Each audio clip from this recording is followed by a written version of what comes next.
97.3. Come on. Let's go. Traffic Avenue, the show for me and you. Mondays to Fridays, ooh, the Traffic Avenue. Traffic Avenue, the show for me and you. Mondays to Fridays, ooh, the Traffic Avenue. Oh, flex. Buckle up and join the best. Let's see, relieve your stress. So yes, let the music soothe your soul and keep it going just to refresh. Buckle and enjoy the ride from 2 to the half of the 5. Mondays to Fridays happening live. Where we gon' have a ball, you can text your guys. Let me tell you what you really gotta do. You can count on us, we come through. We got everything you need, that's true. Are you ready for the Traffic Avenue? Let me tell you what you really gotta do. You can count on us, we come through. We got everything you need, that's true. An applause for the Traffic Avenue. Traffic Avenue, the show for me and you. Mondays to Fridays, ooh, the Traffic Avenue. Traffic Avenue, the show for me and you. Mondays to Fridays, ooh, Traffic Avenue. Oh yeah.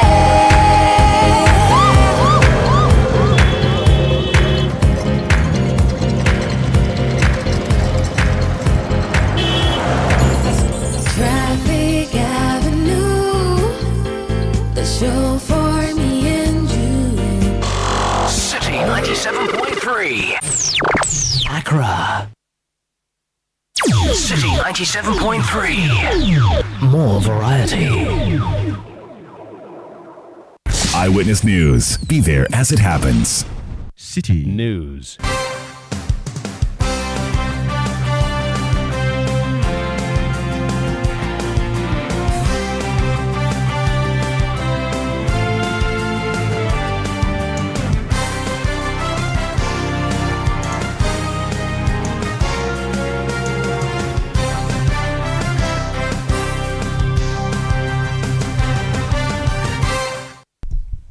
It's 17:30 GMT. This is Eyewitness News on 97.3 Citi FM. I am Umaru Sanda Amadou, and tonight I'm here with Akosia Oche. Bank of Ghana to roll out gold coin from next 2 weeks in another attempt to check the depreciation of the cedi against the dollar. Also coming up, 5 public universities postpone reopening dates as strike by lecturers intensifies. And later on Eyewitness News, Eden Heights Sports Complex, located at Waja, right behind the West Hills Mall, is a state-of-the-art sports complex. Now, it's a very, very pristine facility.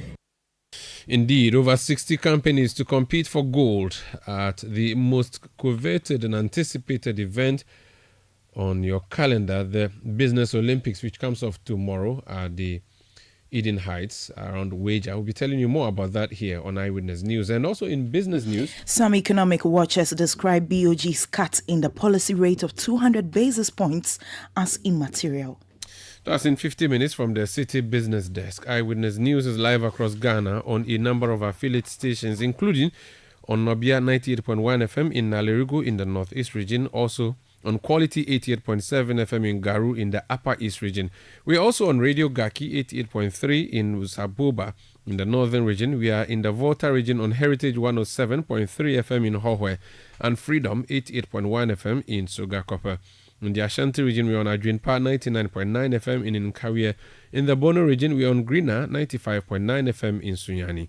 In the Western region, we are live on Adwinpa 100.7 FM in Takwa and Beach 105.5 FM in Takrady, as well as Sky Power 93.5 FM also in Takrady. We are live on our Facebook page. We are live on citynewsroom.com. That's our website. We are on YouTube and we are interactive. Join us by sending your messages to 0549 986 996, 0549 986 996. Alternatively, you can go on Twitter, now known as X, and send a message by following me and sending your messages by mentioning me at Umaru Sanda or at Citi 973. This is Eyewitness News on 97.3 Citi FM, broadcasting from number 11 Dr. Martin Loop in Adabraka in Accra. We start off with the Bank of Ghana. Akosia has that story. Yes, the Bank of Ghana has launched the Ghana Gold Coin as a form of investment to discourage the hoarding of dollars. All the initiative, which is part of the domestic gold program, is also to mop up excess liquidity on the market to ensure that the local currency gains strength against its major trading currencies. The coin will be in 3 units, 1, half and quarter ounce coin, and will be sold in commercial banks in 2 weeks' time. The price will be published on the BOG website. Let's hear from Dr. Ernest Addison, Governor of the Bank of Ghana, on the move. The bank to deepen our financial markets by offering other avenues for savers to invest. Everybody is getting up, rushing to buy dollar to save and put under pillows. You don't need to do that if you have options. Now, if you don't buy dollars, you go and buy treasury bills or bonds. We are giving you an opportunity from the domestic gold purchasing program to also buy gold. This is what we are trying to launch now, and we call it the Ghana Gold Coin. The Ghana Gold Coin is manufactured from Dory gold, dug out of Ghana, which has been refined to 99.99% purity. It is issued and guaranteed by the Bank of Ghana. It will be available in 3 different units. That is the 1 ounce coin, the half ounce coin, and the quarter ounce coin. You heard that from Dr. Ernest Addison, Governor of the Bank of Ghana. So is that a master solution we're looking for to fix our cedi depreciation? Professor Godfred Buckman is an economist and a professor of finance at the University of Ghana Business School. Prof, you're welcome to Eyewitness News. Yeah, thank you very much. Good evening. And good evening to your cherished listeners. Good evening. Fixing the cedi depreciation has been one of our biggest problems and illusions, if you want to describe it as that. It has been a major campaign message into election 2016, but as we speak, it appears to again be a campaign message in election 2020 because we haven't done any better. Now, the question is, we have seen the gold for oil, which was introduced by the government, an apparent attempt at stemming the tide. We know that may not have largely been successful. The government intends to. Okay, so the government intends now to introduce, through the Bank of Ghana, of course, the Ghana Gold Coin. Again, the hope is that if you want to invest, and usually people would buy dollars and keep them, do not buy the dollars, buy the gold coin. Would you? I don't know. What do you make of this, first of all? Well, thank you very much. I think baseline, I associate with the intervention from the central bank to the extent that there are very limited alternative avenues right now in the market, and therefore any genuine attempt to offer alternatives will be welcome. The most important question, as you rightly asked, is whether this is the solution we have been waiting for all this while. And I think it's not too hard to look for that and to conclude that that is not the solution. The reason, in as much as we acknowledge that this is an alternative, the market is dry, largely also because of lack of confidence and all of that. This is not the solution. You want to look at it from 2 different angles. One, it is the introduction of the gold coin is not a substitute for managing the economy well. It is not.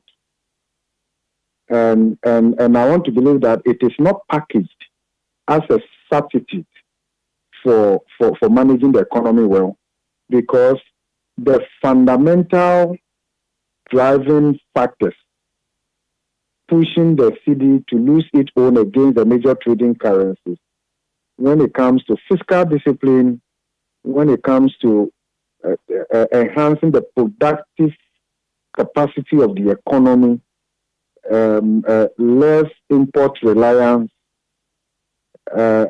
adding value to the export of your raw commodities.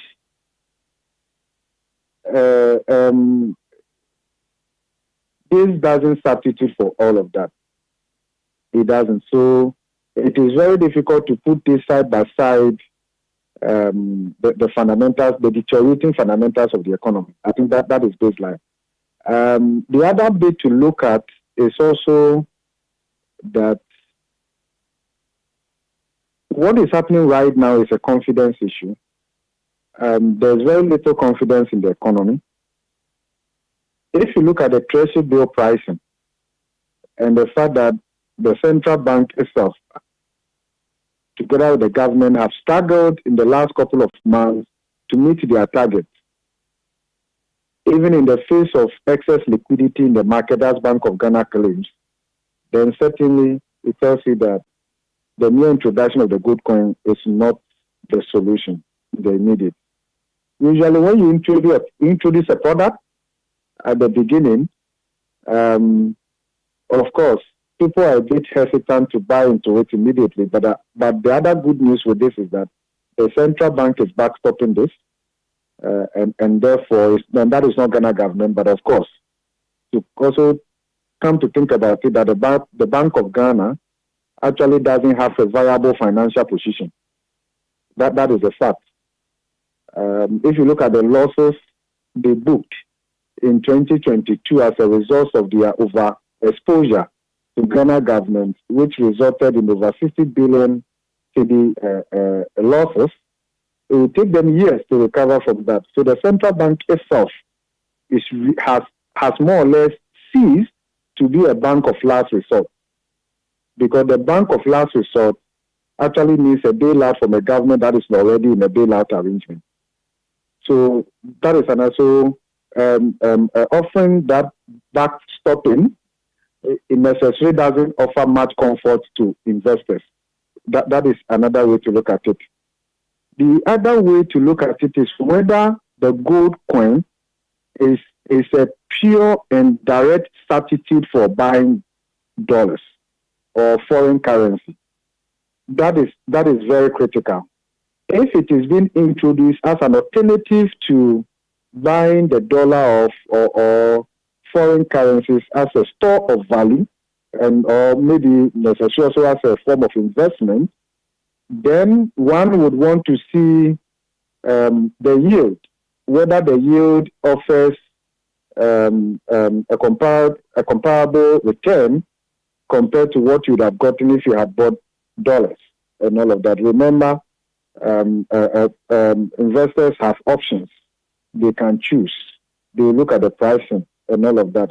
The other good thing is that the transaction or the exchange rate that Bank of Ghana is proposing to use is the Bloomberg mid rate, which is far better than Bank of Ghana's official rate that they normally keep. Of course, that would also help to build some confidence in the gold coin, if you look at it from that perspective. So I think that we will still need a little bit more information about this gold coin, so that we are able so investors will be in a position to analyze and see which one is better off and all of that. I think it's early days yet.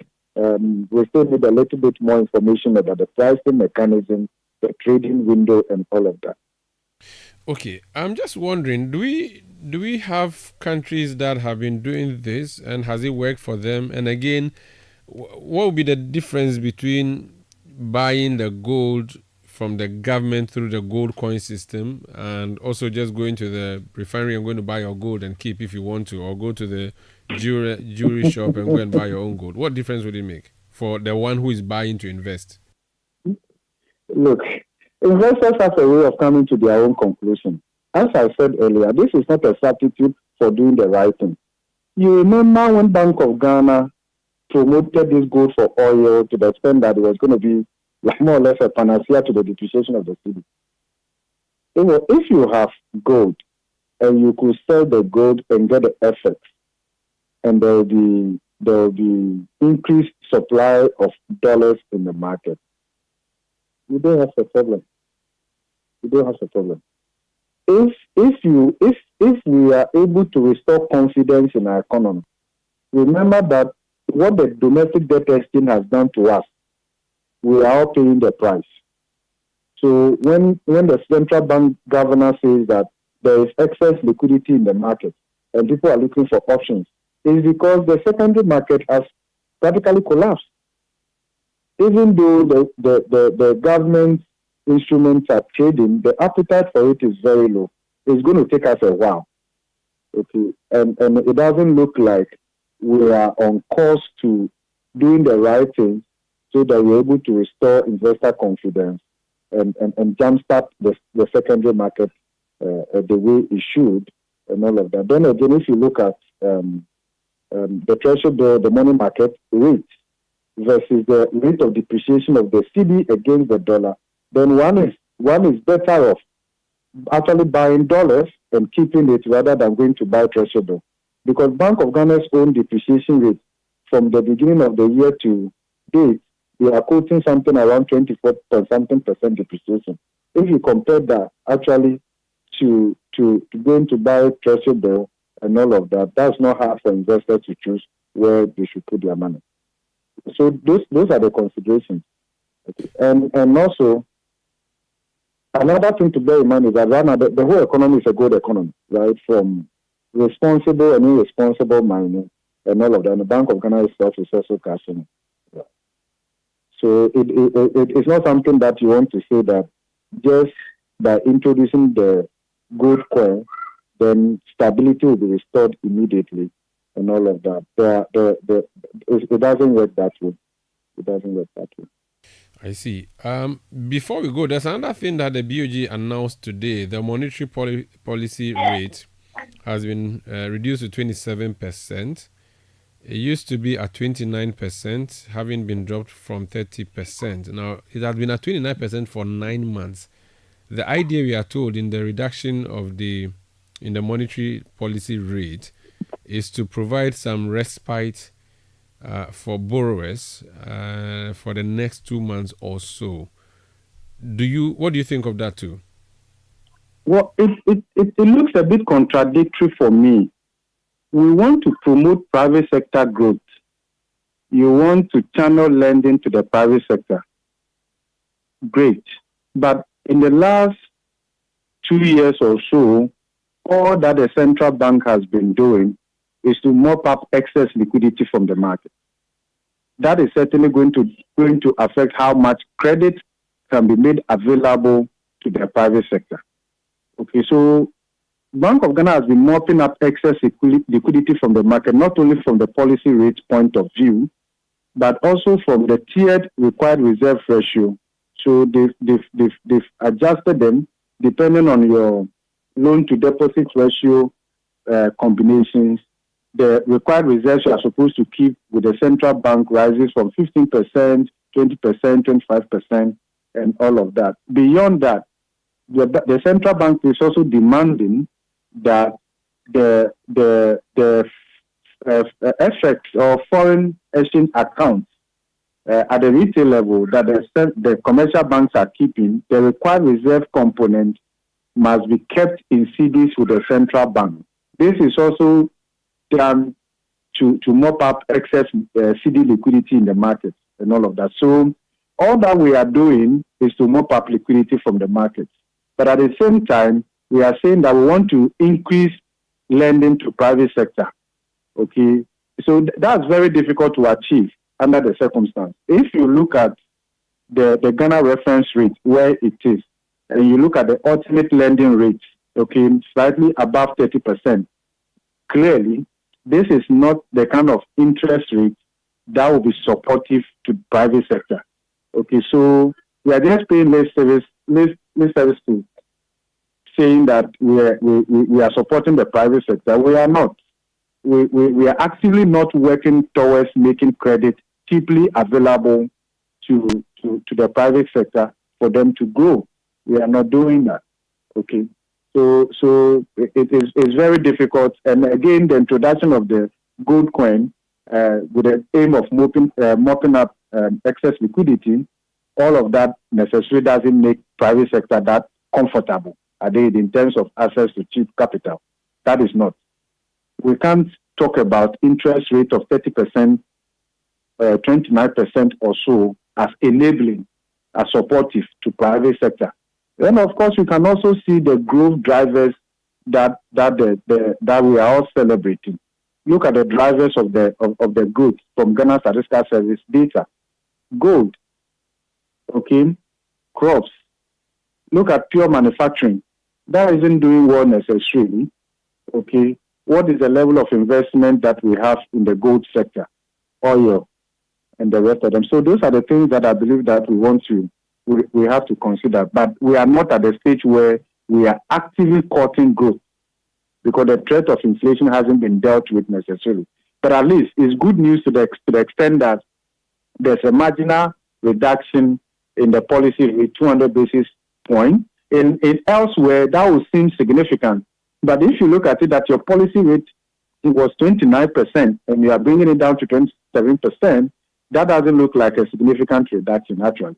But of course, if you look at the yield, right, the real return probably is very high. If you look at where inflation is and where the policy rate is, then there's very little reason to keep it still at 29%. But merely reducing it to 27% necessarily does not improve liquidity and the cost of it to private sector, because there are other interventions Bank of Ghana has put in place in the market to mop up the same excess liquidity, including the adjusted required or the tiered required reserves, and then also other market operations that they are conducting.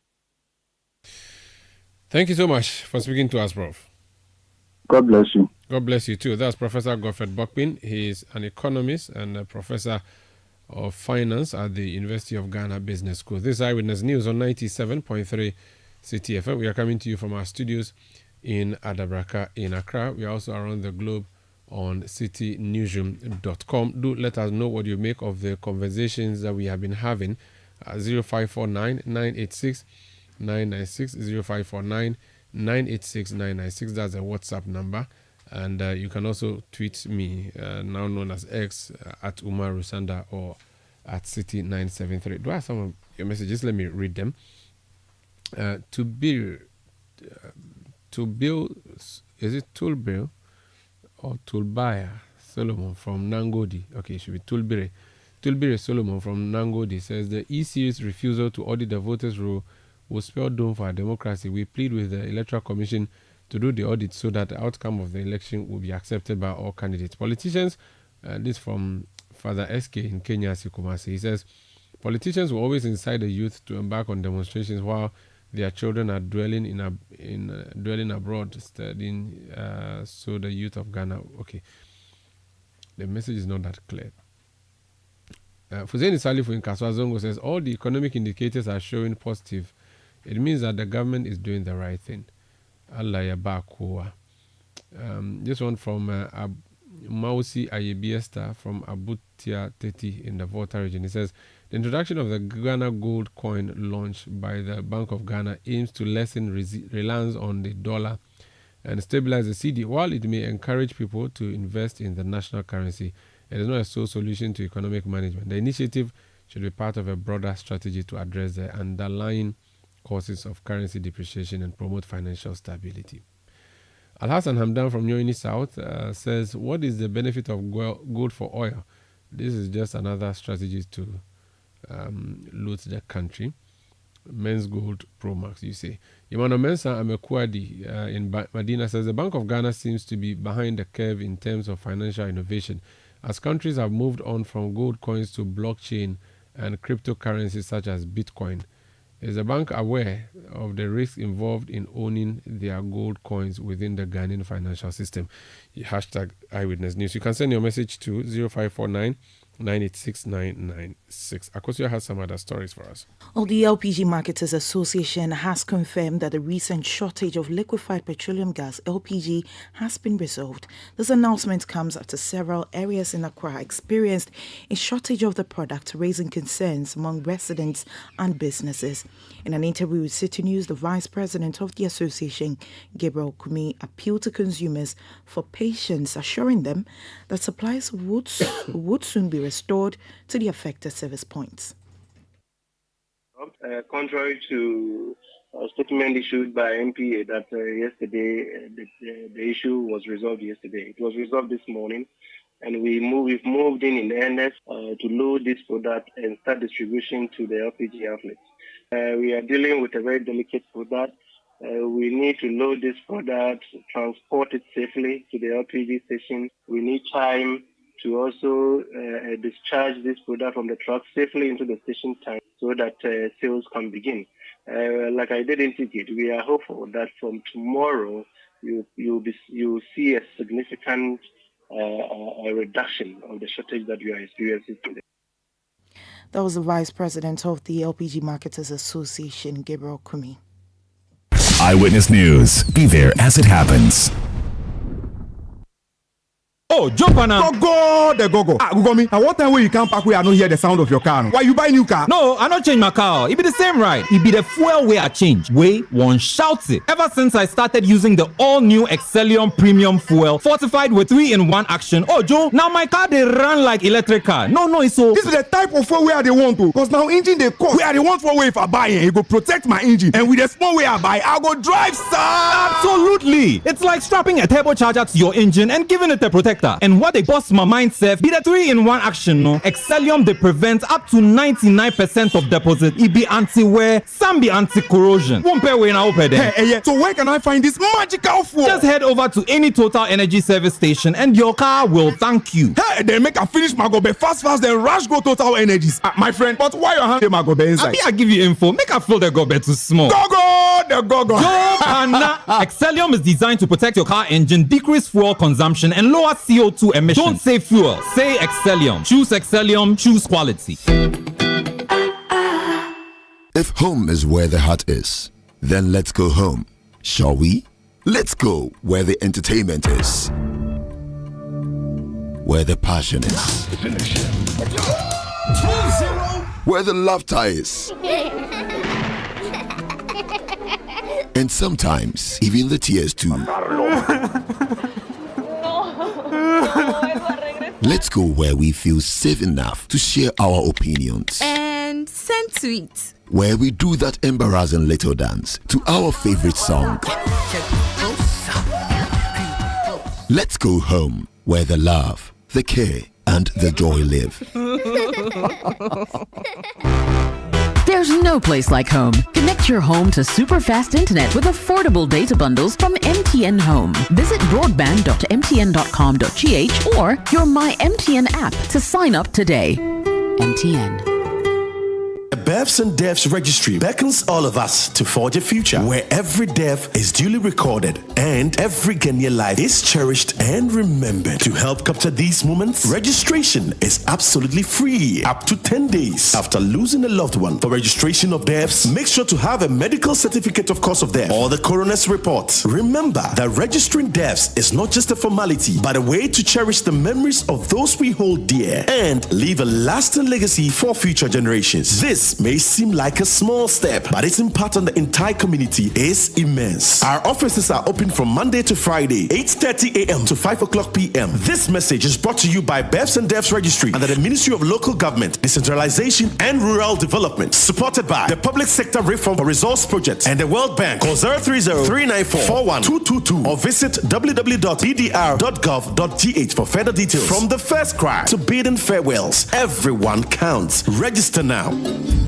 Eyewitness News. Be there as it happens. You're welcome back. Now, the president of the Ghana Institution of Surveyors, Dr. Anthony Akwaje, has called for government's collaboration with the Institution of Surveyors to find an end to the Galamsey menace. According to Dr. Anthony Akwaje, the institution is equipped with the needed technology to help in putting an end to the menace, which is ready to assist with. He, however, called for a collective approach by stakeholders to fight galamsey. As an institution, we have presented or made several presentations on these issues, and we still make our commitment to the government and governmental agencies that we are still available. Our doors are open. We want to collaborate with the government so that we can address this issue that is worrying us. Again, we also took this opportunity to say that a lot more also dwell on us as citizens. You bear with me that when you move around and you see areas that people are mining, you wonder yourself whether people are staying there. At the core, at the middle of the villages, at the middle of cities, people see it. Chiefs see them. Local members see them. District assemblies see them. Regional ministers see them. What are we doing about it? So you see that it is not one-sided issue. It should be a collective responsibility for all of us to be able to deal with it. It must take a community approach? Yes.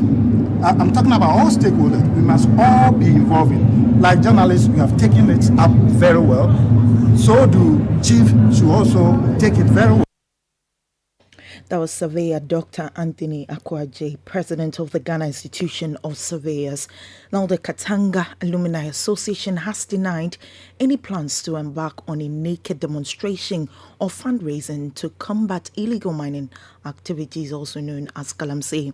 Well, the union says although it strongly abhors illegal mining operations, it has not sanctioned any event or fundraising activity for the purpose.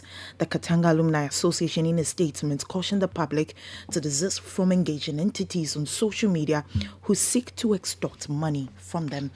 Away from illegal mining to matters relating to politics, the National Democratic Congress has expressed disappointment with the Electoral Commission's decision to dismiss the party's calls for a forensic audit of the Provisional Voters Register. Well, according to the party, the EC's response indicates that the electoral body is not prepared to conduct free and fair elections. The EC contends that the legal and administrative mechanisms established to clean the register have not been fully utilized, making a forensic audit unnecessary at this stage. However, in a Citi News interview, Dr. Peter Buama Otokuno, a member of the NDC Elections Committee, described the EC's response as flimsy.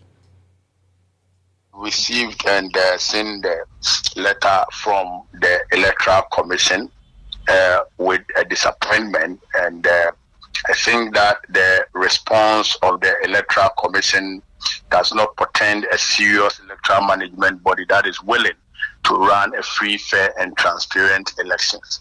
The response is flimsy, it is weak, it is baseless, to say the least, and we believe that the Electoral Commission is joking with our democracy.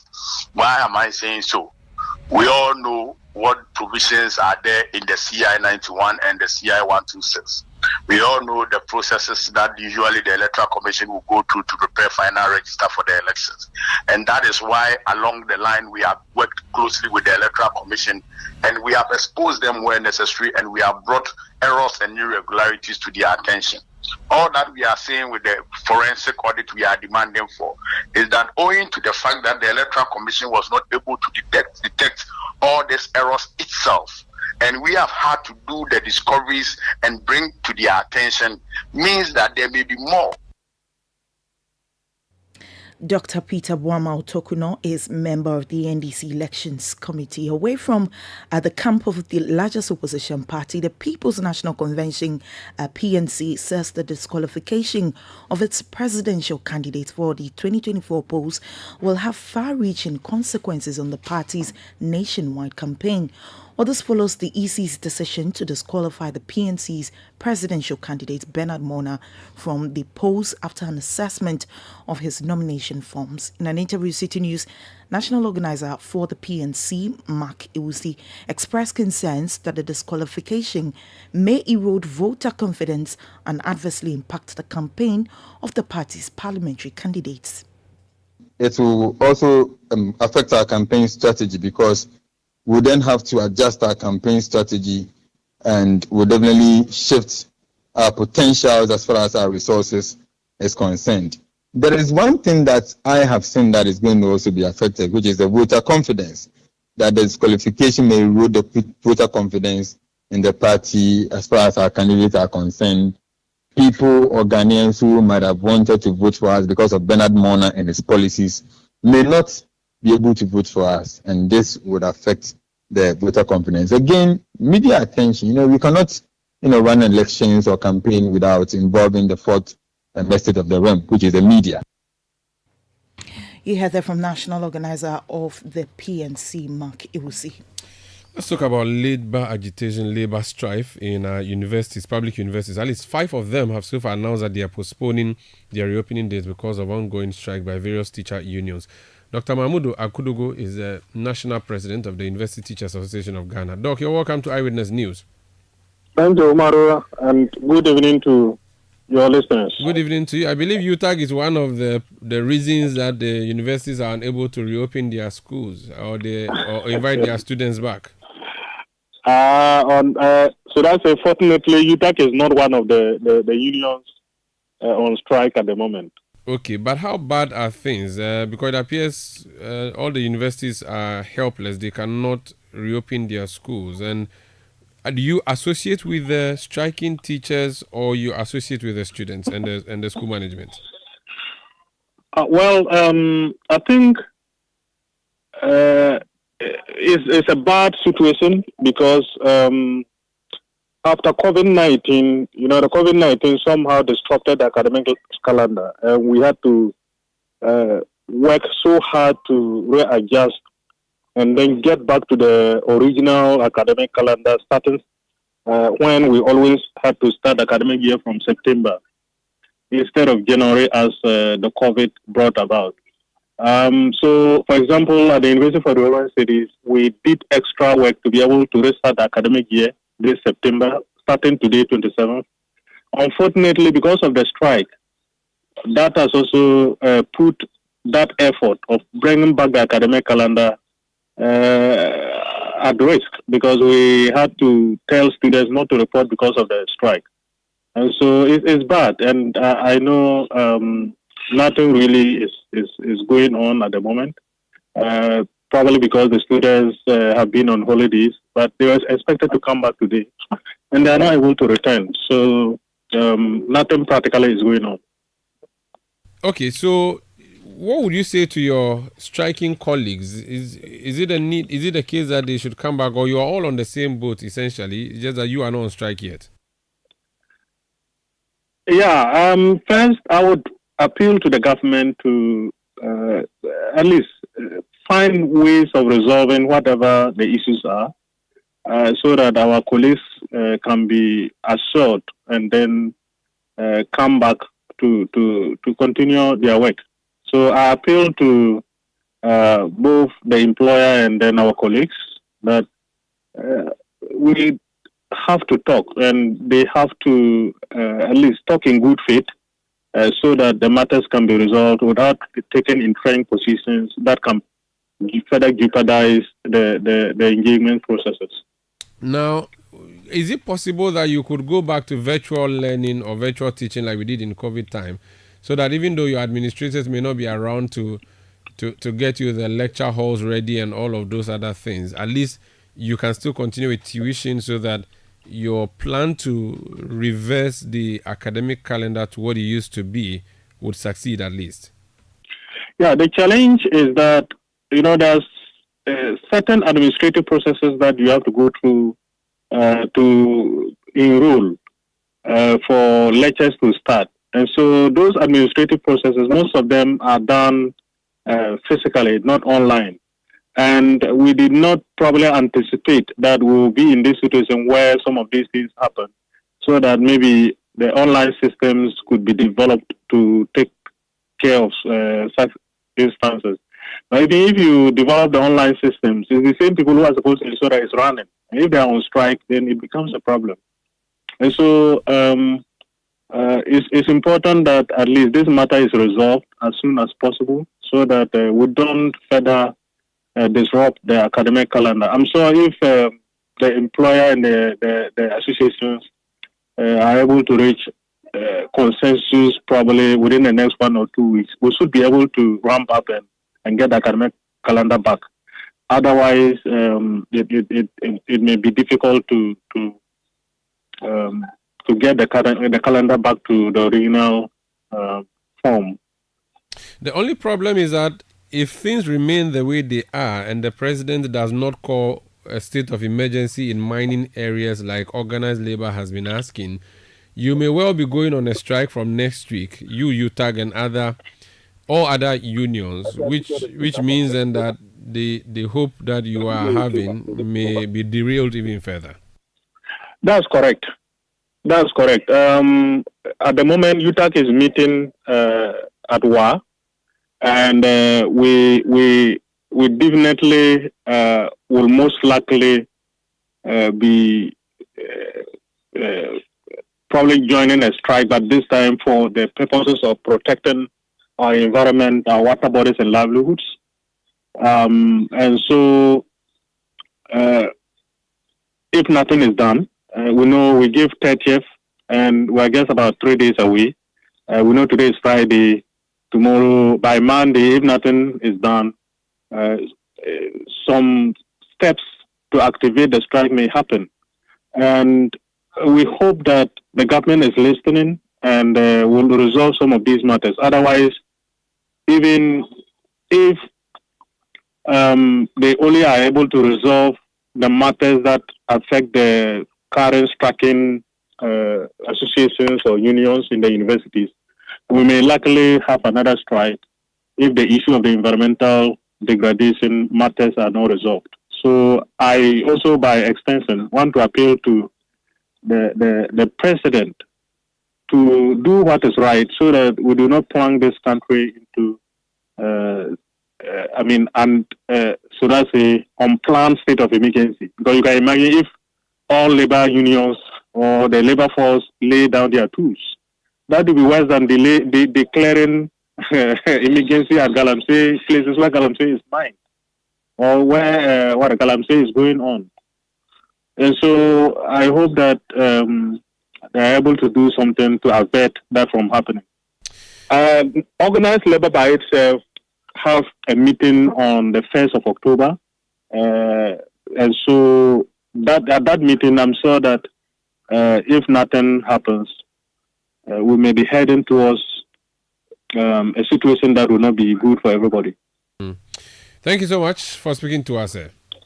Thank you so much for having me. That's Dr. Mamadou Akudogo. He is the president of the University Teachers Association of Ghana, UTAG. This is Eyewitness News on 97.3 Citi FM. Makosia. Well, the Ghana Mine Workers Union of Organized Labor says that barring any last-minute intervention from government, their planned demonstrations and strike across the country will take place on the 1st of October. Let's hear from General Secretary of the Ghana Mine Workers Union, Abdul Gbana, speaking on the issue. The situation continues to worsen. People are even emboldened more than ever before. And indeed, with impunity, you find videos circulating on social media where people feel emboldened to do galamsey even more, and they don't really give a damn. And so organized labor's determination to proceed on a demonstration and subsequently a nationwide strike is something that we are determined to do. And so between today and Monday, unless something changes, unless something happens, if not, my expectation is that organized labor's planned demonstrations will happen, and then subsequently a nationwide strike action will take place. Well, he also expressed disappointment, noting that the president has had an opportunity to address world leaders on measures to combat the illegal mining menace. You expected the president to be more forthright in communicating to the global citizenry, at least to the investor community and to, our development partners. People who travel in and out of this country must take solace in the fact that the water they drink is safe, the food they eat is safe. And so if you have a global stage, you have an opportunity to address a global citizenry of that nature. You ought to be very forthright. You ought to be serious in terms of your communication on the subject matter. Unfortunately, I didn't see that happen. And so it appears that the president himself has given up on the Galamsey fight. He appears to be overwhelmed. He really doesn't seem to care that much. Probably, maybe he has a few more, weeks or months to leave office. But this remains a national issue. It's a matter that concerns the people of Ghana, and it's something that we should not negotiate, whether it's NDC, MPP, or any political party, regardless of which government is in power. That was the General Secretary of the Ghana Mine Workers Union, Abdul Bana.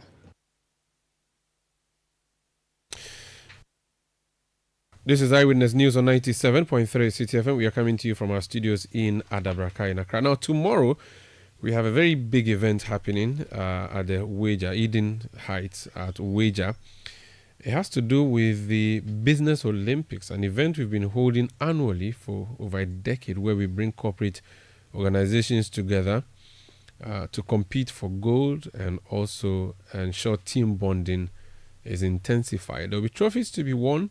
The champions currently are GCB. And they are saying that they're going to continue holding that particular title. But how are events looking and what's the plan like tomorrow? Firma Edujami is head of events and partnerships at Channel 1 Television and Citi FM. You must have heard her this morning on Branch in the city with Now Yokwati. They are doing their own thing. We'll not talk about that one. Let's talk about tomorrow. Firma, you're welcome to Eyewitness News. Thank you very much, Wanda. I thought you would comment on the Branch in the city appearance this morning that you decided to cause more confusion on the radio. There wasn't confusion. At least you gave us a lawyer, someone to add to our legal team. So we say thank you. So Firma Edujami is host of Upside Down. She's on the Friday edition of Branch in the City, Dynamic Friday, as it's called. But tomorrow, when you see her, she's going to be in charge of our events that we are putting up together. Firma, let's talk about Business Olympics happening tomorrow. Right. How many companies have registered so far? What are the expectations like? And we were searching 50 companies. We have over 50 companies. And so you can tell that it's going to be very, very busy tomorrow at the Eden Heights. And let's talk about the games that are there for people to compete in. I'm definitely going to do swimming, which I know I would excel in, even though I've seen Pioko claiming she's a champion. Let's talk about the games that are going to be the companies are going to participate in. Right. So tomorrow, we can't have any sporting events without football. Ghana is a football nation, even though we can't be so proud of our stadium. But with Eden Heights, we are very confident that we have a state-of-the-art pitch that the seven-a-side football is going to happen on. So tomorrow we have the football happening. We have swimming, lawn tennis. We have line stone, sack race. We have volleyball. We have basketball. Now, the basketball court I'm in love with because it's an indoor court, comes with AC, very comfortable seating. We also have swimming. You've already mentioned that. We have board games. We are doing the Ludo. We are doing chess. We're doing Scrabble. We also have the video games, so the PlayStation. So it's more going to be very, very busy. And the unofficial sport that every company will be very, very busy with will be the drama session, which I belong to. Oh, you are going to be cheering on. That's all you can do. You can't do focus. So at least you can sing and clap. You can't be running around without somebody cheering you on. And I proudly say that that's my forte. I see. So the issue would be there are companies that are coming. So staff of those companies, it's not as if we are going to bring some athletes or players who are professionals somewhere, right? You are just going to have companies bring the people who work in these companies to come and engage in these games, correct?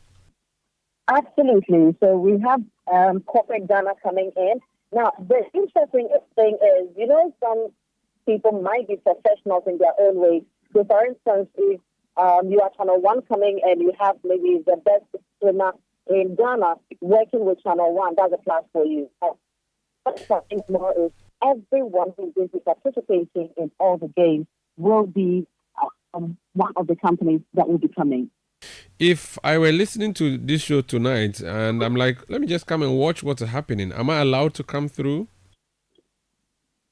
Yes, you're allowed to come through. you are allowed to come through. So we are all gathering there. If you're not doing any sporting activities, your company is not participating, but you have your family, you want to come see what is happening, you are allowed to come through. All right. Why the choice of Eden Heights? Sandra, you know that we love sport. That is a country that really, really loves sport. But unfortunately, we don't have many facilities that we can pride ourselves in, when it comes to sport. I mean, we all know what has happened with our football and stadia in recent times. But when you get to the Eden Heights, it is a state-of-the-art sporting facility. So you have all these disciplines, happening in one area. Now, the beautiful thing is it is very, very well maintained. It is very, very clean, very, very pristine, and the fact that we have security, when it comes to sport, it can get a bit rowdy. But when it goes to Eden Heights, we have security on the ground. Car park is an issue. So many a times, we have events, and then the challenge is where people can safely park their cars. Eden Heights has no problem when it comes to car parking and a secure car parking lot. So we chose Eden Heights because of what it comes with, a very great, luxurious sporting complex. So you have all these happening in one space. And when you come in there, you know that it was the best choice that we made. Very well. So we'll meet there tomorrow, and then we'll have all the fun, isn't it? Absolutely. It's going to be very exciting. And the beautiful thing is people need to come in with their business cards, because in as much as we are going to have games, it's also a time to connect with other people, to network, to strike partnership deals, and to sell your company to other companies. Thank you so much, Frema, for speaking to us. We'll see you tomorrow. But quickly before I go, Sandra, let me say a very big thank you to our sponsors who have pushed us to make this a great success. We say a big thank you to the luckiest. Thank you to Blue Jeans, to Pizza Beverages, to Better Logistics. We say a very big thank you also to Lozati Lozenges from Unicorn Chemist. Thank you so much. That's Frema Idunyami, Head of Events and Partnerships at Channel 1 Television and Citi FM. Like she said, the Citi Business Olympics 2024 is powered by Channel 1 TV with support from 97.3 Citi FM and is sponsored by Piva Beverages, Blue Jeans Energy Drink, Bethel Logistics, expert in shipping logistics, Lozati Lozenges from Unicom Chemist Limited, and the luckiest. Tomorrow, it's going to be Beja Beja, it's going to be Kikim, it's going to be Giddy Giddy, and it's going to be at the Eden Heights at Wager tomorrow. Akosia, what game do you participate in? Volleyball. I'm a good volleyball player. Are you sure? Yeah, I nearly played for the national team. Hey, this is Toli. Toli. Please, I don't tell you. You know how to serve? Yes, I don't. But that's the only thing. That's the only thing I know how to do it. No. I'm actually the day we went for the city hangout in Central Region. I don't remember seeing you. I'm a star player. Nathan Kwao is my witness. Coach. Oh, okay. Witness, apart from volleyball, what else can you do? If I say it, it will come off. No. Just give me a clue. Don't say it. Give me a clue. Talking is a game. Yeah, so you join the Jama team. Me, I am very good at Owari, Ludu, Spa. Not so local. How about Scrabbles? No, that one is too thinking. CK is good at it. It's too thinking. I don't. But you know Spa. Yeah. You know Spa. What is Spa? No massage. The one that cars, the one they put the red, black. Do you know their name? Do you know the names of those cars? No, I mean, unfortunately, I never played it. So there's Kalo. Okay. There's Yet. Okay. There's Spa. Okay. What does it mean? I think they call it Spade. And then there's Kule. Okay. So what do they mean? Kule is Kule, Yet is Yet, Spa, and then Kalo. and then there's six. There's six. There's A. It's nice. Oh my God! What about and then chess? There's 6 Miludo. Chess is also too sophisticated for me. Yeah. So I do 6 Miludo. What? 6 Miludo. Oh, you mean Ludo? Yeah. Okay. And then Owari. Okay, yeah. You can play Owari. Yeah, not bad at it. And then Ampi. Oh no, we are not doing Ampi at Eden Heights, please. I like Ampi. We are on the hill, so. So what? People jump in there. Ampi is nice. But I swim too. But there'll be football. Why? Why? Did you know? Why? I deliberately did not mention football. Why? I really want to see that. Please, I'm doing swimming. Backstroke, butterfly, froggy, all those swim positions that you see, all of them. And what are you going to wear?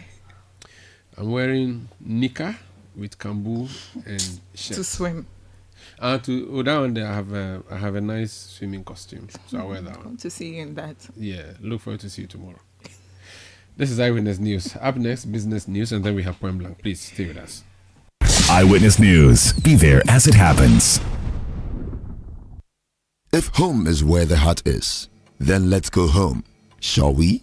Let's go where the entertainment is, where the passion is, where the laughter is, and sometimes even the tears too. Let's go where we feel safe enough to share our opinions. And send tweets. Where we do that embarrassing little dance to our favorite song. Let's go home where the love, the care, and the joy live.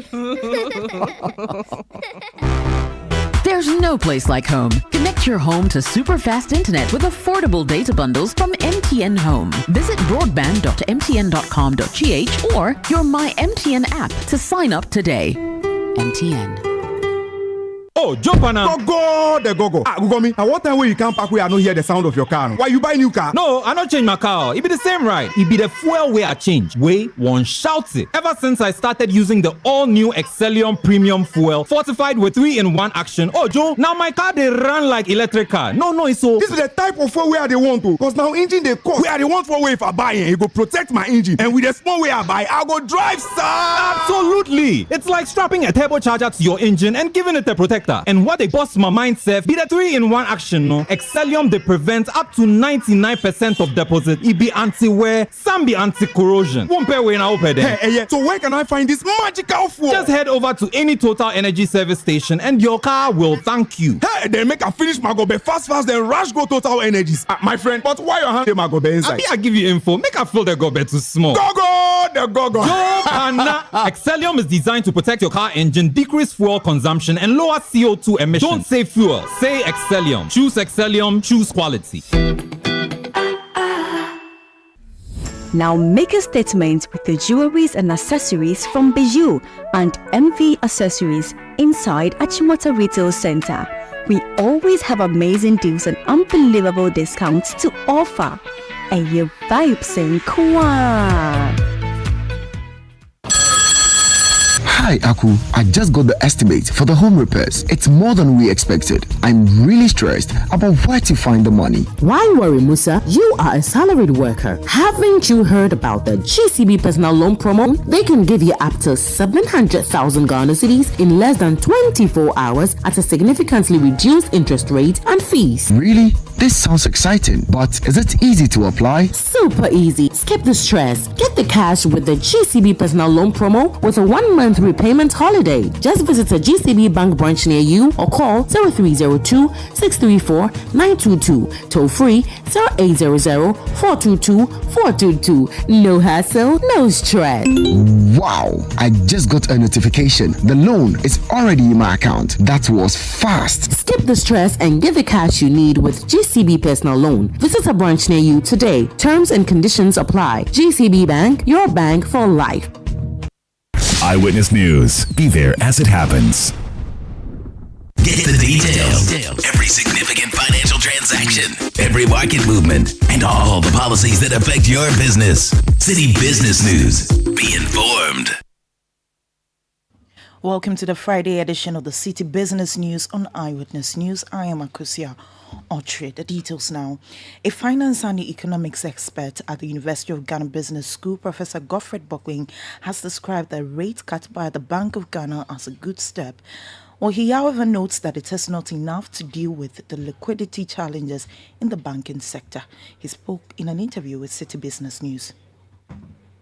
As expected as it may be, I think that there are other measures that Bank of Ghana have introduced to mop up excess liquidity that must be looked at together. The reduction is too small to make any meaningful impact. That's the point. Of course, we have observed the gap between the policy rate and where inflation is right now and where the Ghana reference rate is. But 200 basis points reduction is too small to make any meaningful impact. Of course, we do not have considerable scope for a significant reduction. So we can take it like that, but there is still a long way to go. If you look at the other interventions in the banking sector in terms of the tiered required reserve ratio relative to your deposits and your loans and all of that, if you put all of that together, 200 basis points reduction is immaterial. That was Professor Godfrey Bokwing, an economist. Now, Ghana's public debt has surged to 761.2 billion cedis, accounting for 75.7% of GDP, according to the latest Bank of Ghana data. Well, this marks a sharp rise from 633.3 billion cedis recorded earlier this year and 587 billion cedis in 2023. Well, this figure suggests that each Ghanaian could be owing over 22,000 cedis. Here's more on this report. The escalating debt underscores growing fiscal pressures as Ghana navigates economic challenges and a complex external debt restructuring. External debt alone now stands at about 47% of GDP, which translates into about 470 billion cedis or $31.6 billion, up from the 36% at the start of the year, reflecting ongoing efforts to stabilize the balance of payments. However, this remained below the 39.2% recorded at the same time last year. With Ghana's nominal gross domestic product at 1.02 trillion Ghana cedis, concerns mount over the nation's ability to manage its debt without exacerbating economic strain. These figures are likely to intensify scrutiny of government fiscal policies as investors and global financial institutions closely monitor Ghana's pursuit of debt relief from external creditors. The data highlights the critical need for structural reforms to restore macroeconomic stability and minimize the risk of further debt distress, especially given external vulnerabilities. Emmanuel Opong of the Citi Business Desk filed that report. Now, the Ghana Chamber of Construction Industry has hinted of plans to engage the Chamber of Telecommunications next month to discuss strategies for reducing the frequent cuts of fiber optic cables caused primarily by construction activities. Well, earlier this week, the Telecommunications Chamber reported over 5,000 cable cuts in the first half of 2024, leading to a 180 million cedis in repair costs for telecom companies. In an interview with Citi Business News, Emmanuel Cherry, CEO of the Ghana Chamber of Construction and Industry, expressed optimism about the potential outcomes of the upcoming meeting. We'll be having our annual general conference this month on 11th of October. We are inviting the telcos to come and engage with the industry players so that we find a better way and a better approach in resolving these issues. I don't see it as a problem per se. It's a matter of dialogue for us to understand ourselves accordingly so that we can work hand in hand as partners in development. So that is what the Chamber is doing towards us. The move the Chamber has taken is for us to engage at this AGM so that we resolve these issues once and for all. That was the Chief Executive Officer of the Ghana Chamber of Construction Industry, Emmanuel Cherry. Wrapping up the Friday edition of the Citi Business News on Eyewitness News, I am Akusia Ochedu. Stay with us. Up next is Point Blank. Kojo, I want to learn how to drive. No problem at all, my dear. I will get Uncle Kofi to teach you. He taught my father and even me. Bakojo pa. In this day and age. Don't take chances when it comes to learning how to drive. Your best bet is Freight Masters Driving Institute. Freight Masters Driving Institute has qualified instructors who are dedicated to equipping you with the right skills for the road. Locate our office at Tema Community 5, adjacent Golden Chopsticks, or Tema Community 25 on the Deftraco Estate Road, Asaleboche, in the same building with Fidelity Bank, Westland, Hato, opposite Starbite Shell Filling Station, or on the Spintex Road, Aviation Highway Hydrophone Estate. Call us on 0303 973 388 or 0267 266 211. Visit our website www.freightmastersdriving.com. Freight Masters Driving Institute. Defensive driving with the right skills. If home is where the heart is, then let's go home, shall we? Let's go where the entertainment is, where the passion is, where the laughter is, and sometimes even the tears too. Let's go where we feel safe enough to share our opinions And send tweets. where we do that embarrassing little dance to our favorite song. Let's go home where the love, the care, and the joy live. There's no place like home. Connect your home to super fast internet with affordable data bundles from MTN Home. Visit broadband.mtn.com.gh or your My MTN app to sign up today. MTN. Are you feeling tired after a hard day's work? Have you lost your appetite even for your favorite dish? Viral Blood Tonic is a nutritionally balanced, pleasant-tasting tonic fortified with iron and vitamins to boost your appetite and energy levels for high performance. Viral Blood Tonic, easy to take and good for the whole family. Viral from Danex Iting Starwin PLC. If symptoms persist after 48 hours, consult a physician. This advert is FDA approved. So Hajia Wache didn't come today too? Her doctor just left here. She said Hajia went to the hospital and they found out she has malaria. Why? Doesn't she sleep under an insecticide-treated net? Madam, as for the net, sleeping under is uncomfortable. Oh, please. The treated net works, Papa. If you sleep under it every night and throughout the night. Oh yes, when you get it fresh, remove and dry it for at least 2 or more days in the shade. And make sure you tuck it under the bed or mat properly. Then you sleep under it. During the day, tie or roll it nicely to prevent damage and sew up every small hole you find in it. When your treated net gets dirty, wash it gently with mild bar soap and hang it under the shade to dry. It can be washed 20 times and can last 3 years. Wow, but the heat? The heat is mostly from our room. Either our windows are too small or closed. Just open for air to enter. Follow the process of caring for the insecticide-treated net and sleeping under it. Let's all come on board Good Life to eliminate malaria now. Good Life, live it well. It's an everyday thing. This message is brought to you by Ghana Health Service and partners with support from USAID. Malaria away. Good life, live it well. Channel 1 TV is live on DSTV, GoTV, and HD+. On DSTV, find us on Channel 363. On GoTV, we're on Channel 117. And on HD+, get us on Channel 108. On a digital TV, run a new search. But take note that without an antenna, you cannot access Channel 1 TV. Channel 1 TV can be accessed on any free-to-air digital box, like the DSTV and HD+ boxes. Channel 1 TV. Telling your story, empowering change.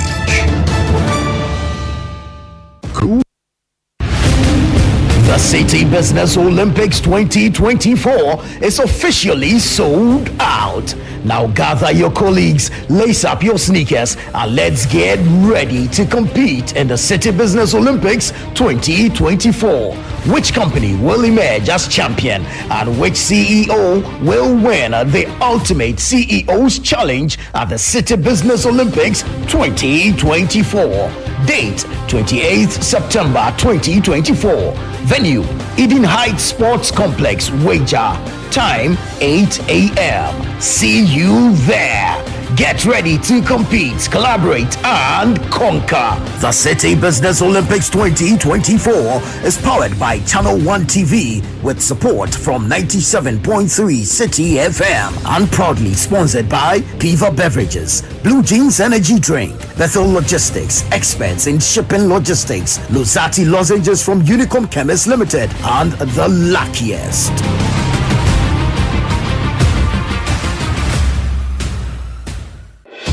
Channel 1 TV is live on DSTV, GoTV, and HD+. On DSTV, find us on Channel 363. On GoTV, we're on Channel 117. And on HD+, get us on Channel 108. On a digital TV, run a new search. But take note that without an antenna, you cannot access Channel 1 TV. Channel 1 TV can be accessed on any free-to-air digital box, like the DSTV and HD+ boxes. Channel 1 TV, telling your story, empowering change. Eyewitness News. Be there as it happens.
Over 54 persons who went on a demonstration last week or last weekend have been arrested and sent to court for various infractions, according to the police. The court agreed with the police to have them remanded, and they are serving 2 weeks each. The Attorney General is the institution or the agency that has been doing the prosecution. The Attorney General himself is not in town. He has two deputies. One of them is Diana Sunaba Dapa. She has been explaining a number of issues around the arrest and other legal matters that the state has been involved in. She has been speaking with my producer, Sami Wiafi, who is our correspondent at the presidency as well, on an array of issues. So that's what we have for you tonight on Point Blank. Let's listen. Right, so the latest is that trial is ongoing, as you're aware, and they have been remanded, some into police custody, some into prison custody. So the normal course of trial will have to take place, which is that when they appear before the court the next day, it will indicate issues. If, of course, there's a repeat application for bail, as the case. I've just received an application for abridgment of time to hear a repeat bail application that has been filed by a number of the accused persons. So that will be the next thing for the court to decide. But of course, the substantive trial will also go alongside any applications that the accused are minded to bring to the court. What are the charges against this?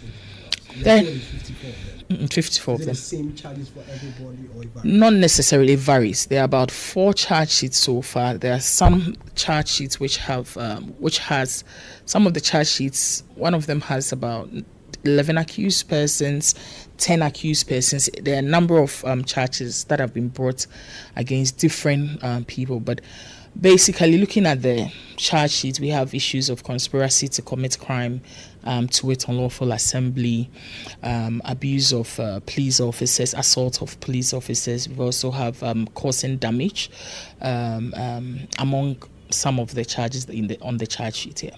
There are some of these protesters who argue that ever since they were taken into custody, they've been denied food, access to their lawyers. I'm sure this will come to your attention. It has, and we did engage the police, and to date I've still not received any specific evidence of this allegation. So we're very happy to receive such reports, but they've been allegations that have been investigated by the Office of the Attorney General, because we're very mindful of the need to ensure the respect for the fundamental human rights of the persons who are even on remand. And so this morning I had a meeting with the police and other stakeholders.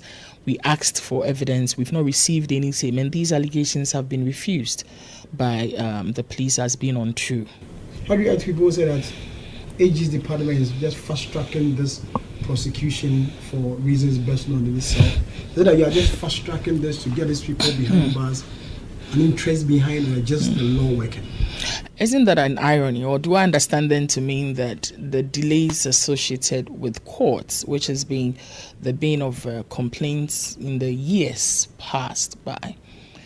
So is it my understanding that the complaint is that we are expediting trial, which is what people in the past have advocated for?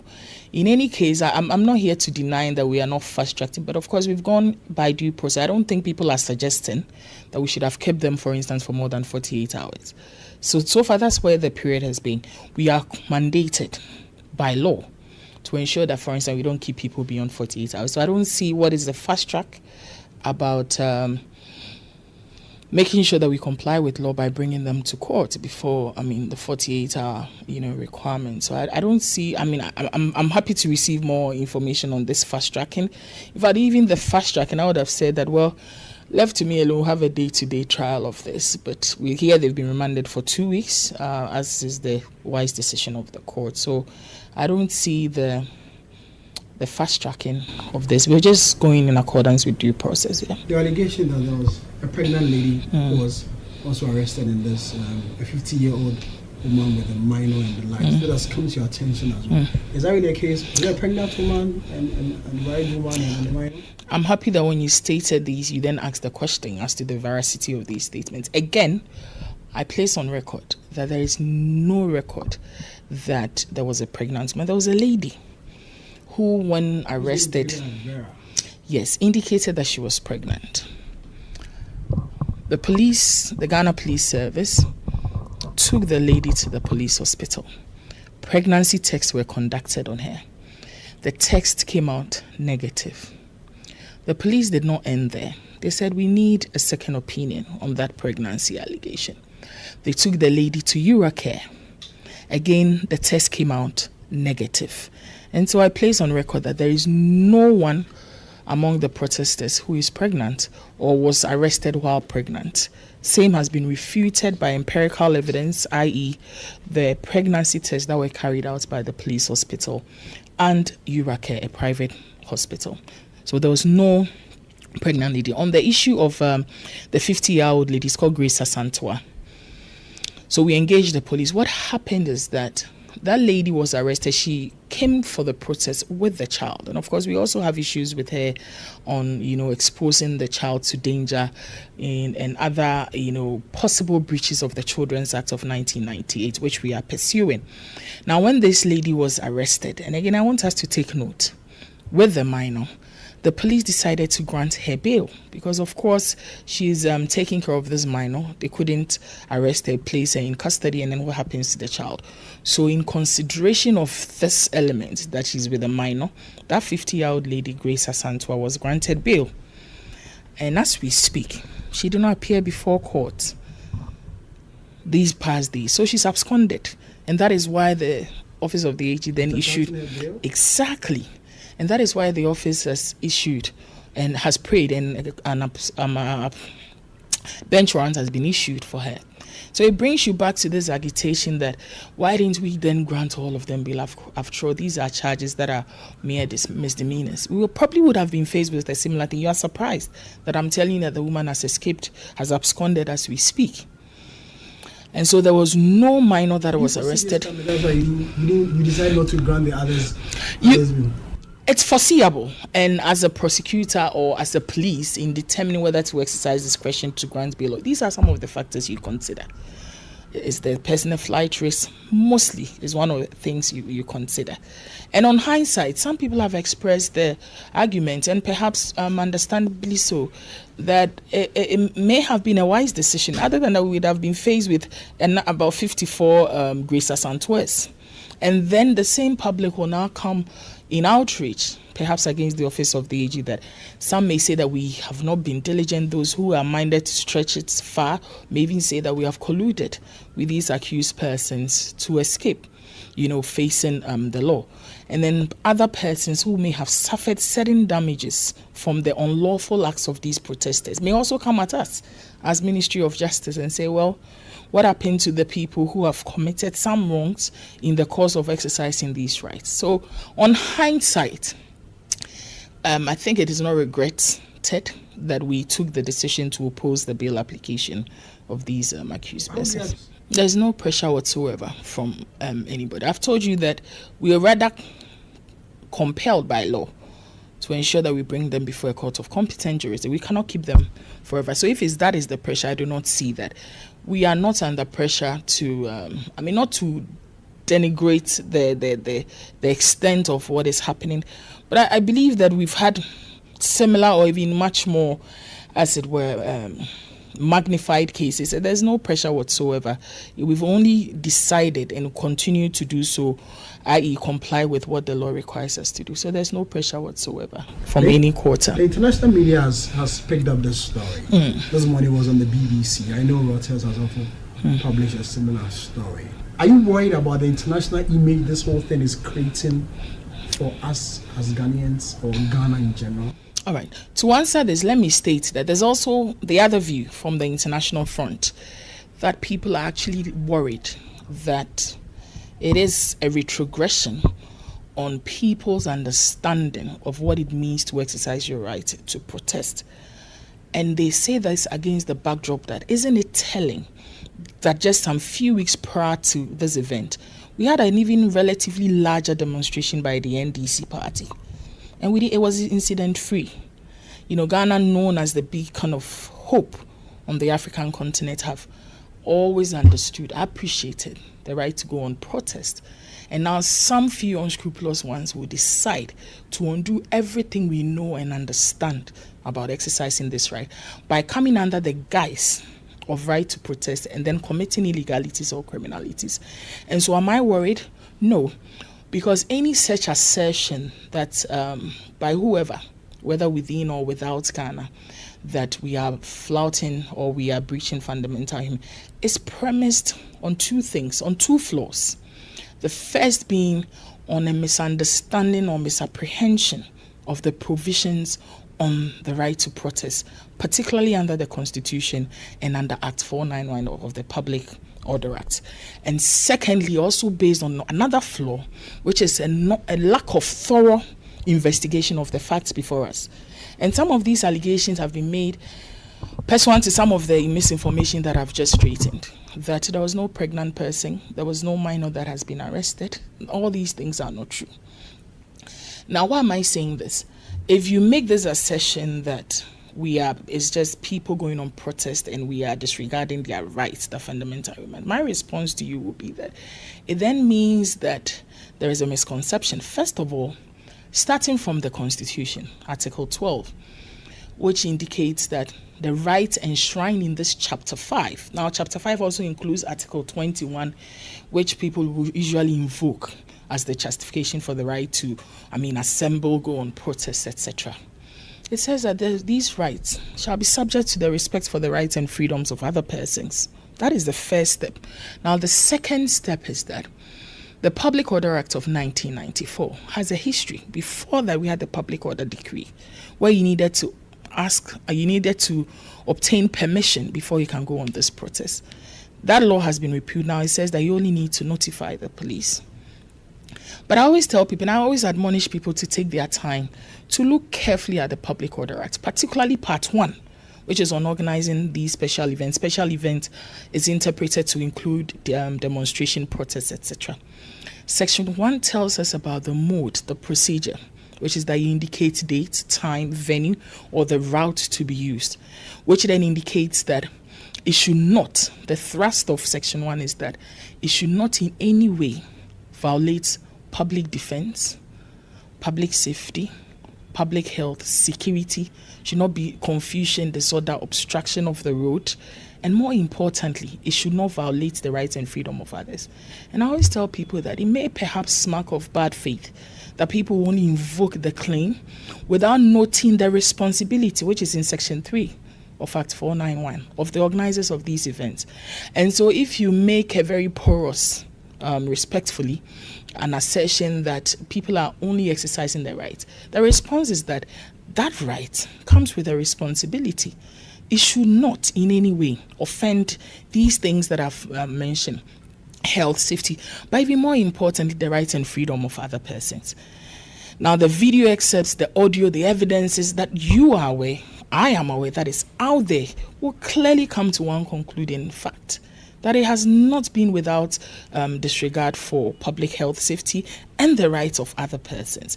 And so when we make some of these assertions, it's quite unfortunate, but I have indicated that if you look carefully at the provisions of Act 491 and the Constitution, this right is not absolute. It doesn't give you a blanket check. Let me give you an example. If we are to complain, for instance, about, let's say, there's a high spate of killing in the country, and we feel that the government is not doing enough to clamp down on these murders, these killings, will we be justified, you and I, to go on protest to condemn this high rate of killing and murder? Absolutely yes. Will we be justified in the course of protesting against this, as it was, insecurity and us? Will we be justified in the course of it by stabbing other people? Absolutely not.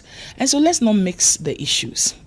Let us delineate, let us separate this right that we people are exercising from committing criminality or illegalities in the course of the right.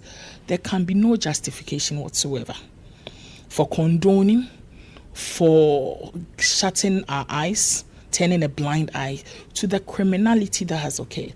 And so am I worried? No, because a very thorough understanding and appreciation of what the law is, i.e. the rights and the commensurate responsibility in exercising the right to freedom, will indicate that it is not a mere violation of people's rights to protest, but it is that in none of the charge sheet do you see that they are being persecuted for protesting. It is that they've caused unlawful damage. But how do you react to people who say that government is being hard on these protesters in a way to deter future protests? No, and then again I asked that, isn't it telling that we've had, at least within the 3 years now that I've even been in office, we've had a number of demonstrations and we've not had these incidents. So when it says government is being hard, of course, if there's been some illegality, unlike previous demonstrations, then it will be very imprudent on our part as government to also watch on for these criminalities to occur under the guise of exercising freedom of assembly or the right to protest. So when they say hard, is it that we have complied with bringing them before court within the stipulated constitutional time? When they say it is hard, is it that it's, the judge exercised his discretion to refuse bail? I do not see what is hard about it. In any case, we are all bound by law, and the due processes must strictly be adhered to in the course of what we are facing now. How long is the department to go as far as this matter is concerned?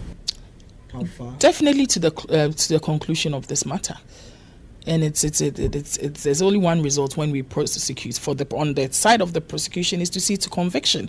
On the side of the accused person is to seek to acquittal. So we, as the office, are ready, geared to see to the conclusion of this prosecution. Are you not going to see the usual remand, referralizing court to a foolish case? Thank you. So again, and I would want to believe, of course, with that support, I would want to believe that lawyers for the accused person should be knowledgeable in some of these things. At least I'm very happy to even today receive an application for abridgment of time. So I think 9 of the accused persons have filed another application for bail.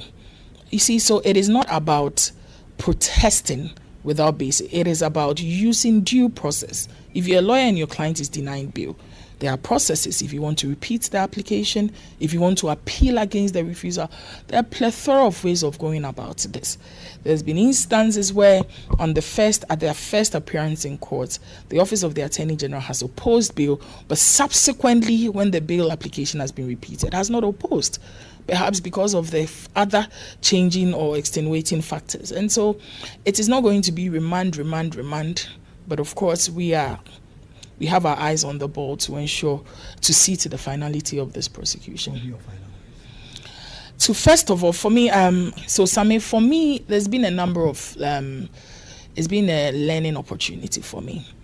I was discussing with my boss, the Honorable Attorney General, and my colleague, Deputy, and of course with the Ghana Police Service, that I think what is happening is an opportunity for all of us as Ghanaians. I think there's been so much emphasis and highlight on the exercise of the right to protest against the commensurate responsibility and the process for exercising this right. And I think it's a learning opportunity for all of us, all stakeholders, to sensitize the general public on what it means to exercise. We've forgotten, perhaps, because I've told you in the past we've had very incident-free demonstrations. Now is the opportunity for us to sensitize the general public on how to exercise this right to protest and the confines of the law, particularly the Public Order Act and, of course, Act 29, on how to exercise this right. I can confidently place on record today that there has been no abuse whatsoever of the fundamental human rights of the accused persons, that we are committed to ensuring due process in this whole prosecution.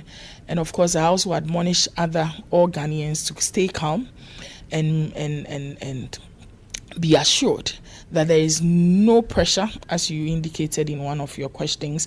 There is no indication whatsoever that something which Ghana has been known for protests, at least as far as I was young and a toddler, have been conducted and there's been some transformation even in the conduct of the police in how to respond to some of these protests. I wish to assure the public that we're doing all that we can within the confines of the law and applying due process as well. As far as you are concerned on this matter, the law is working. It is working.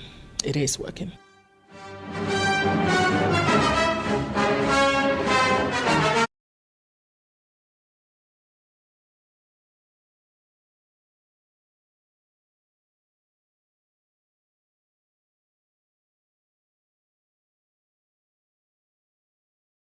Attorney General speaking to my colleague Sami Wiafi. That would be it for Eyewitness News tonight. My name is Umaru Sandamado. I did this with Akosia Autry. Production by Kwabena Wilson and Sami Wiafi. Technical support from Desmond Nyakun. New media support from Edwin Kwakofi. Eyewitness News will be back on Monday at 17:30 GMT. And if you want more news and current affairs, at 8 p.m. tonight, Channel 1 Newsroom, see you now. At 8 p.m. on Channel 1 Television. Also at 9 a.m. tomorrow, Salam Kojo Adonu with a big issue on Channel 1 Television and Citi FM. Meanwhile, up next, we're bringing you Sports Panorama from the Citi Sports team. And then, of course, tomorrow we are the Citi Business Olympics. Thank you. Have a great weekend. Inshallah, we meet on Monday. Good night.